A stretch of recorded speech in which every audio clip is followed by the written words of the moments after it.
પ્રધાનમંત્રી નરેન્દ્ર મોદીએ 12 વર્ષ દરમિયાન અનેક યોજનાઓની ભેટ આપી છે, જેનો લાભ મેળવીને મહિલાઓ પણ આત્મનિર્ભર બની છે.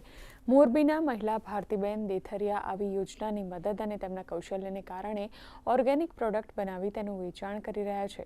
ભારતીબેને જણાવ્યું હતું કે સરકારના વોકલ ફોર લોકલ અભિયાન, મહિલા સશક્તિકરણ અભિયાન, બેટી પઢાઓ બેટી બચાવો અભિયાનને કારણે મહિલાઓને અનેક ગણો ફાયદો થયો છે અને આજે તેઓ ઘરે બનાવેલી વિવિધ ખાદ્ય સામગ્રીનું વેચાણ કરી પરિવાર માટે ટેકો બન્યા છે.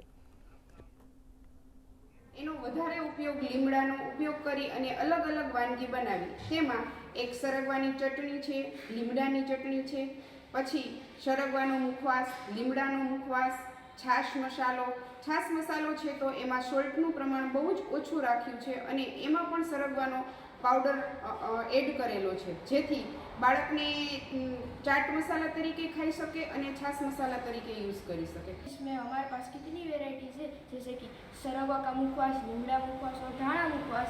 उसके साथ ही सरगवा चटनी और मीठा लीमड़ा की चटनी, जो कड़ी पत्ता और सरगवा के पान से बनी हुई है।